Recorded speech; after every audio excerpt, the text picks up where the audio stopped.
متابعيني الأعزاء، السلام عليكم، إن شاء الله بخير. تعلن مديرية التطوع عن فتح باب التقديم الدورة 70 في كلية الشرطة للذكور فقط لخريجي الدراسات الإعدادية للسنة الدراسية الحالية 2022-2023. هنا راح أوضح لك التعليمات اللي مشمول بها، اللي هي العلمي والأدبي والصناعي والتجاري لسكة البقرة وجميع المحافظات. الفترة المحدودة من 13/8/2023 ولغاية الخميس اللي هو مصادر 17/8/2023، يعني تقريبا 6 أيام.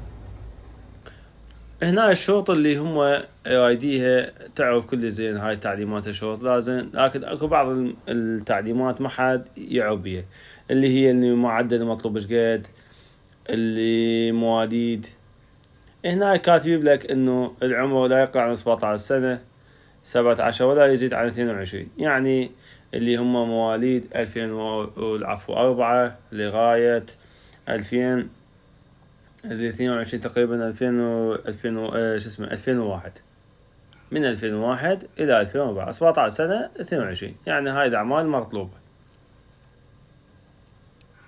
إنها طولا من تعرف تعليمات هاي بعد كل هاي. نجي على أهم الفقرة، نسبة القبول بالدور 70 كلية الشرطة من مدنا اللي مشمولين، يعني لهم الأهمية اللي هم الشهداء بنسبة 10%، الأقليات بنسبة 7%، أبناء الضباط أيضا، وأبناء منتسبين وزارة الداخلية المستلمين بالخدمة بنسبة 5%. هاي أذني اللي هم مسوينه خصم يختلف عن بقية المقدمين. قبول 10% من الربع الأوائل اللي خريجين معهد إعداد مفوضية الشرطة، اللي هم اللي متخرجين من الأوائل، هاي يعرفوها كل زين اللي هم فاهمين. تخصيص نسبة 3% في قبول دورة كلية خاصة بأبناء العاملين في الكلية، يعني اللي هم يداومون الكلية يكون لهم نسبة 3%. هنا راح يكون عندك معيار قبول وفقا على معدلات الدراسية والنزول بكل فئة وكلها، يعني المعدل راح يكون من 70 فما فوق، اللي هم الأدبي والعلمي. أيضا لكن الصناعة، شوف هنا يجب أن تكون معدل رقما بصورة دقيقة. هنا ما راح تكتب المعدل، راح أوضح لك الموضوع شلون نقدم المعدل. يعني من تريد تكتب لازم يكون دقيق. إذا كتبت غلط الطلب مالتك اللي راح أقدمه وتكمله يرفض. معه فيهم يعني رقما بصورة دقيقة مطابقة للوثيقة، يعني لازم انت شكو مكتوب بالوثيقة تكتبه. يعني مثلا هنا كاتب لك مثلا 77.9 تكتبها 75.25. هاي ايضا هنا راح ارجع اني تعليمات على الاستمارة ادخل لك حتى اوضح لك التقديم. بعد ما فتح الرابط ايضا راح اخلي لك الرابط اسفل الفيديو حتى اوضح لك الشرح بالتفصيل.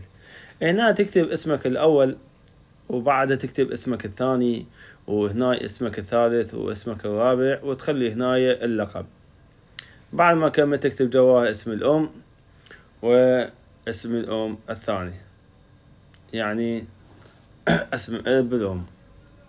بعد ما تكتب هنا تختار هنا مثلا الذكر جنس، لازم هاي فقط للذكور فقط، ماكو هنا بنية محافظة انت مثلا ديوانية، سماوة، البصرة كذلك. بعد ما تكتب هنا الحالة الاجتماعية اللي هي انت متزوج، ارمل، مطلق، اعزب، لازم تكتبها تذكرها. عندك هنا المواليد لازم تختار دقيق. شوف انت هو معطيك كل المواليد، لكن هو رايد من مواليد من 2001 لغاية 2004 اللي هم مشهورين فقط بالتقديم. بعد ما كملت تختار التخصص العلمي اللي هم رايدين خاصة إعدادية، ما رايدين أي شيء، هم رايدين إعدادية لأن راح يحتاجون منا صحة صدور اللي هي الوثيقة الإعدادية. يعني أنت تعرف إنه 2001 و 2004 ما مخلص كلية. هنا نوع الدراسة أدبي، علمي، أحياء، تطبيق، تختار اللي هم رايدين. هنا تكتب المجموع الدراسي والمعدل. المجموع اللي هم تجي مكتوب مثلا مجموع، اكو معدل اكو مجموع، تكتب رقما.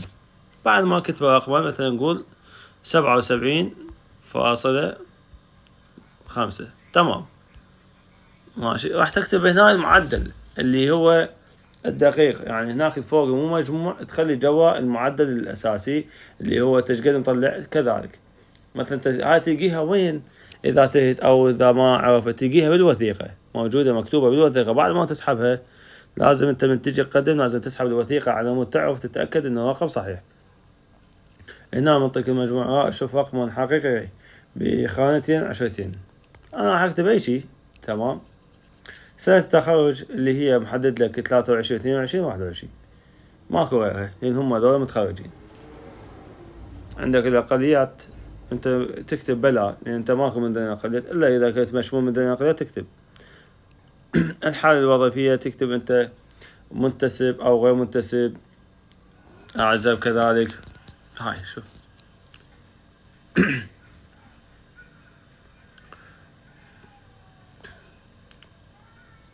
تكتبها أنت من ذوي الشهداء. إذا أنت مشمول من ضمني تكتبهن. بعد ما إذا طلع لك مثلا طلع لك نعم من ذوي الشهداء تطلع لك يا درجة. إذا ما مشمول يعني درجة أخ أب. إذا مشمول إذا ما مشمول هاي تكتب كلا. هنا شوف اما تكتب كلا. هل الضابط منتسب؟ إذا كان منتسب تكتب.